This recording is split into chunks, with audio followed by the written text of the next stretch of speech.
Good morning dear students. So today we are going to start our new chapter which is lesson number 10 walls tell stories. तो दीवारें भी जो हैं कई कहानियां हमें बताती हैं, है ना। तो देखिए रीच्ड गोलकोंडा, इसमें देखिए हम देख रहे हैं कि अब ये कुछ बच्चे हैं जो टूर पे गए हुए हैं। कहाँ गए हैं देखिए, इस बार वो पिकनिक पे गोलकोंडा गए हैं। गोलकोंडा वो पहुंच चुके हैं। At last we reached Golconda, finally हम गोलकोंडा पहुंच चुके हैं। वी वर ग्लैड दैट दीदी वॉज विथ अस, हम बहुत खुश है कि हमारे साथ हमारी दीदी भी हैं, क्योंकि दीदी जो है दीदी स्टडीज़ हिस्ट्री, क्योंकि दीदी ने पूरी हिस्ट्री पढ़ के रखी है और वो हमें धीरे धीरे सारी चीज़ें बताती जाएंगी।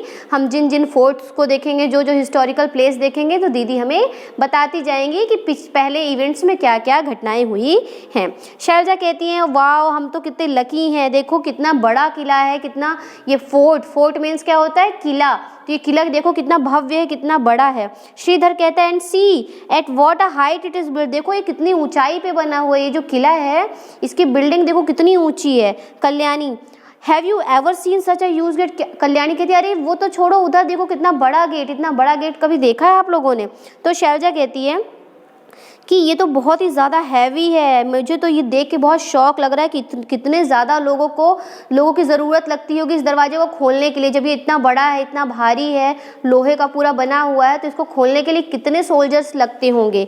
Kalyani look at this sharp iron, तो कल्याणी कहती है ये जो गेट पे इतने नुकीले नुकीले लोहे के स्पोक्स बने हैं, तीलियों जैसे बने हैं एकदम, तो मुझे तो मतलब लगता है कि किससे बने होंगे, इतने नुकीले हैं, इतने भारी हैं। शैलजा कहती है उनकी दीवारों को देखो, दीवारें कितनी मोटी मोटी हैं एकदम। श्रीधर बोलता है I have never seen such thick wall, Shridhar बोलता है मैंने इतनी मोटी, इतनी भयानक दीवारें देखी ही नहीं है कभी। कल्याणी कहती है at some places a part of the wall comes out in a round shape, Kalyani कहती है कुछ जगह पे देखो यहाँ की जो ऊपर का पार्ट है, अ पार्ट ऑफ द वॉल्स मतलब दीवारों का जो हिस्सा है कुछ गोल गोल शेप में है। ये तो मैंने कभी देखा ही नहीं, गोल शेप में कैसे है इसकी दीवारों का हिस्सा। तो दीदी कहती हैं दीज आर कॉल्ड बेस्टियंस, इन गोल शेप को बेस्टियंस कहा गया है और बुर्ज भी कहा गया है। See these are even higher than the walls, देखो ये जो बुर्ज हैं बेस्टियंस है, ये दीवारों से भी ज़्यादा ऊंचे हैं। The outer wall of this fort, इस किले की जो बाहरी दीवारें हैं वो उसमें लगभग 87 बेस्टियंस है, 87 बुर्ज हैं। इनकी दीवारें बहुत मोटी हैं, बहुत बड़ा गेट है और बहुत सारे इसमें बुर्ज हैं। ओके बेस्टियंस है। सो मैनी वेज, जिससे कि सिक्योर रहे हमारा जो उनका जो राज्य रहता था राजाओं का, जिससे वो अच्छे से सेफ रहे, इसलिए वो इतनी सेफ्टी रखते थे। देखिए यहाँ now turn at page number 88 में ये बना है बेस्टियंस, बुर्ज बना हुआ है, ऊपर का देखिए राउंड शेप में है। ओके उसमें होल भी हैं। तो देखिए अब देखते हैं क्वेश्चन आंसर्स, तो हम एक साथ वाले वीडियो में करेंगे। What did we find inside the fort, किले के अंदर हमें क्या मिलता है, चलो देखते हैं इसमें। Shailaja I wonder how old this fort would be, मुझे तो शौक लग रहा है, मैं तो एकदम आश्चर्यचकित हूँ कि ये किला कितना पुराना होगा। Do you think the king build the fort so that he could live here, आप लोगों को क्या लगता है ये जो किला बना हुआ है क्या राजा ने अपने रहने के लिए बनाया होगा। Kalyani it was written outside that Qutb Shahi sultan ruled here one after another from 1518 to 1687, तो कल्याणी कहती है देखो इस किले के बाहर, इट वॉज रिटन आउटसाइड, ये बाहर लिखा हुआ है कि कुतुब शाही सुल्तान यहाँ पे राज्य किया करते थे। हियर वन आफ्टर अनदर, इन्होंने 1518 से 1687 तक राज किया है यहाँ पे। दीदी कहती हैं मच बिफोर, इससे बहुत पहले, दैट इन 1200 ईस्वी में this fort was made of mud, 1200 साल पहले ये जो किला था ये पहले इतना मजबूत नहीं था, ये पहले मिट्टी से बना हुआ था और इसमें कई राजाओं ने पहले ही राज कर चुके हैं। शैलजा हाँ देखो दिस बोर्ड है, इस बोर्ड में तो एक मैप बना हुआ है, किले का एक मैप बना हुआ है कि किले में कहाँ से कौन सा रास्ता जाता है, कहाँ पे गार्डन्स हैं, कहाँ फील्ड है, कहाँ फैक्ट्रीज है ना, तो सारे रास्तों का एक मैप बना हुआ है इस किले में। इस किले के जो ये बोर्ड बाहर लगा हुआ है उस बोर्ड में किले का पूरा मैप बना हुआ है। तो श्रीधर कहता है दिस मैप शोज, इस मैप में तो बहुत सारे गार्डन्स दिखाए जा रहे हैं, खेत हैं, फैक्ट्रीज हैं और यहाँ बहुत सारे महल भी हैं अंदर साइड, मतलब इस किले के अंदर बहुत सारे महल भी हैं अलग अलग। शैलजा कहती है that means that not only the sultan, Shailaja कहती है कि मतलब यहाँ केवल सुल्तान नहीं बल्कि एक पूरा बट मैनी अदर पीपल, मतलब राजा के अलावा बहुत सारे लोग यहाँ रहते थे, जैसे कि किसान हो गए, मजदूर हो गए, है ना, ऐसे पूरे बहुत सारे लोग वहाँ रहा करते थे। Kalyani it must have been a complete town, Kalyani कहती हैं कि एक तरह से ये बहुत बड़ा टाउन, एक बहुत कस्बे जैसा था। द सुल्तान पैलेस, अब सुल्तान पैलेस के बारे में Shridhar, these steps seem to go and go, अब श्रीधर जो था वो चलता ही जा रहा था क्योंकि उसको बहुत ज़्यादा क्यूरियोसिटी थी सारी चीज़ों को जानने की। शैलजा कहती हैं, now we are at page number 89। Shailaja, even in those days they use to have building with 2 floors. Shailaja कहती है कि उस टाइम में तो इन बिल्डिंग्स में 2-2 फ्लोर्स हुआ करते थे। Kalyani, now the building is in ruin. Kalyani कहती है अब तो ये सारी बिल्डिंग्स पूरी टूट फूट चुकी है, पूरी डिस्ट्रॉय हो चुकी है, खराब हो चुकी है। But one can imagine that earlier there were many big halls and रूवियर, मगर यहाँ पे देखो कितने बड़े बड़े हॉल्स थे, कितने बड़े बड़े रूम्स थे। जब ये बना होगा तो कितना भव्य, कितना सुंदर लगता रहा होगा। अब तो पूरी तरह से खराब हो चुका है, टूट फूट चुका है। श्रीधर, तो श्रीधर कहता है देखो इस ब्यूटीफुल, ये जो दीवारों पे कार्विंग की गई है, नक्काशी की गई है, इसको देखो कितना सुंदर लग रहा है। Kalyani, we also saw something like a fountain on one of the roof, हमने तो एक छत पे देखा कि फाउंटेन जैसा भी वहाँ कुछ है। फाउंटेन यू नो ना, जहाँ से पानी ऐसे फव्वारे जैसा निकलता है उसे फाउंटेन कहा जाता है। दीदी, हाँ यहाँ पे बहुत बड़े बड़े टैंक्स है जिसकी वजह से फाउंटेन में पानी रहता है। दे यूज टू बी, उसमें पूरा टैंक्स में पानी भरा रहता है और टैंक का पानी फाउंटेन में जाता है जिससे कि पूरे टाइम पानी बाहर आता रहता है। Wow, what engineering, think even today when engineer design houses sometime there is dampness in the wall. आज के जो इंजीनियर, जबकि आज की कितनी नई नई टेक्नोलॉजीज आ चुकी हैं, तो आज के इंजीनियर इतने अच्छे से घर नहीं बना सकते हैं, कुछ ना कुछ कमी रही जाती। सोचो उस टाइम के लोगों में कितनी अंडरस्टैंडिंग थी, कितने समझदार थे, उनके कामों में कोई कमी नहीं हुआ करती थी, कितने ही ज़्यादा टैलेंटेड थे। ओके, अब यहाँ क्वेश्चन आंसर्स है। Now turn at page number 90 में भी यही है कि जब आप सूर्य की तरफ खड़े होते हो तो वो कौन सी दिशा होती है, ईस्ट होती है, और जब आप और आपकी बैक जो होती है वो किस डायरेक्शन में होती है, वो वेस्ट में होती है।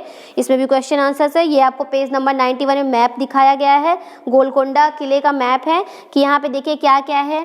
पोचामा बुर्ज है, जमाली दरवाज़ा है, मोती महल है, ठीक है, बाला हसार रोड है।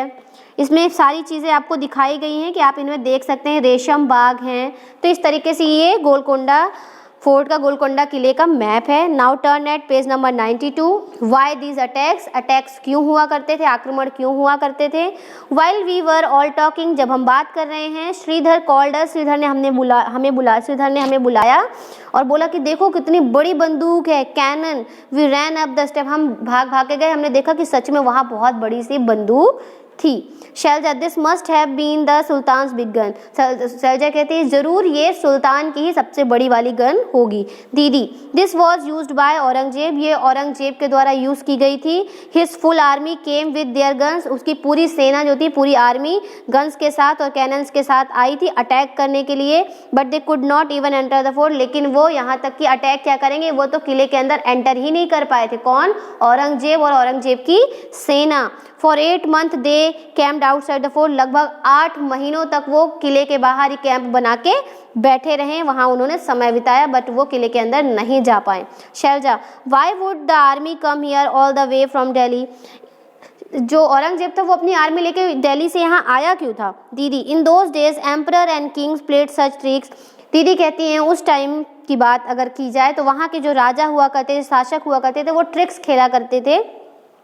दे try to make smaller kingdom a part of their own kingdom, मतलब उस टाइम के जो राजा थे वो छोटे छोटे राज्यों पे अटैक करके या अपनी प्यार से या कोई लालच दे के या शादी मतलब मैरिज करके उन छोटे छोटे राज्यों पे अपना अधिकार जता लेते थे और उन राज्यों को, छोटे छोटे राज्यों को अपने राज्य में शामिल किया कर लेते थे और कहते थे कि अब ये राज्य हमारा हो चुका है। धीरे धीरे वो अपना किंगडम जो थे वो फैलाया करते थे, है ना। इस तरह जैसे आज के लोग क्या करते हैं, आज के लोगों के पास पैसा तो वो यहाँ ज़मीन खरीदी, उन्होंने वहाँ ज़मीन खरीदी, प्रॉपर्टी में इन्वेस्ट करते हैं जिससे कि हमारा यहाँ पे हमारा कैप्चर, हमारा अधिकार है। उसी तरह पहले के राजा क्या करते थे, छोटे छोटे राज्यों पे आक्रमण करके या मतलब नेगोशिएशन करके, बात करके या अपने घर की लड़की की वहाँ शादी करके, इस तरीके से शादी करके या खुद शादी करके उस राज्य को अपना बना लिया करते थे, है ना। इस तरीके से ये होता था। फ्रेंडशिप के थ्रू भी वो ऐसा किया करते थे। जब फ्रेंडशिप भी नहीं काम आती थी, कोई लालच भी नहीं, शादी भी नहीं हो पाती, मतलब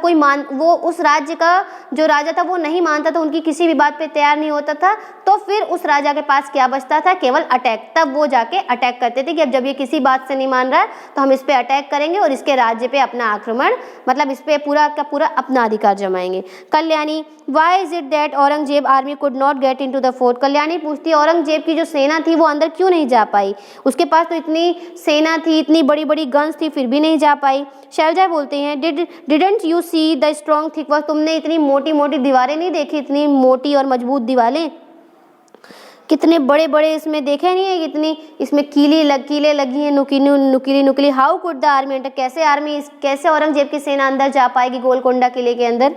तो श्रीधर बोलता है if the army try to come from a different, अगर आर्मी ट्राई करती अलग अलग साइड से, then the soldier in the bastion would have seen, अगर वो ट्राई करती तो ऊपर से लोग देख लेते कि ये हमारे किले के अंदर एंटर करने की कोशिश करें। No wonder it was difficult to attack the fort, मतलब इसमें कोई वंडर की बात नहीं है कि वहाँ अटैक करना बहुत डिफिकल्ट था, बिल्कुल डिफिकल्ट था, क्योंकि वहाँ पे सारी सेना ऊपर खड़ी रहती थी गन्स लेके और वो देखती रहती थी कि हमारे किले के आसपास कौन आने की कोशिश कर रहा है। Kalyani, imagine the army is coming on horses, Kalyani कहती है इमेजिन करो कि सेना जो है वो हाथी घोड़ों पे बैठ के आ रही है अपनी गन्स के साथ और यहाँ सुल्तान पूरी तरह खड़ा है, पूरी तरह प्रिपेयर खड़ा है कि आओ हम अटैक करेंगे, हम पूरी तरह तुम्हारा सामना करेंगे। Shailaja, oh no how many people and soldier on both the side, मतलब शैलजा कहती है कि कितने दुख की बात है कि दोनों तरफ की कितनी सेनाएं, कितने बेचारे मासूम लोग मारे जाते होंगे, ये लोग अटैक करते क्यों हैं एक दूसरे पर, है ना। तो अटैक करने का यही रीज़न था कि अपने राज्य को और बढ़ाना, दूसरे राज्यों से दोस्ती करके या उन्हें कोई लालच देके या विवाह करके उस राज्य पे आक्रमण, उस राज्य पे अपना पूरा अधिकार जमा लेना। अगर उस राज्य का राजा नहीं, दूसरे राज्य का राजा नहीं मानता था उनकी बातों को, तो फिर उनके पास एक लास्ट ऑप्शन बचता था, अटैक करना। ओके, तो इस तरीके से हम जो है अभी इतना ही आज पढ़ते हैं पेज नंबर 92 तक, बाकी जो है वो हम नेक्स्ट वीडियो में पढ़ते हैं। Okay, thank you so much.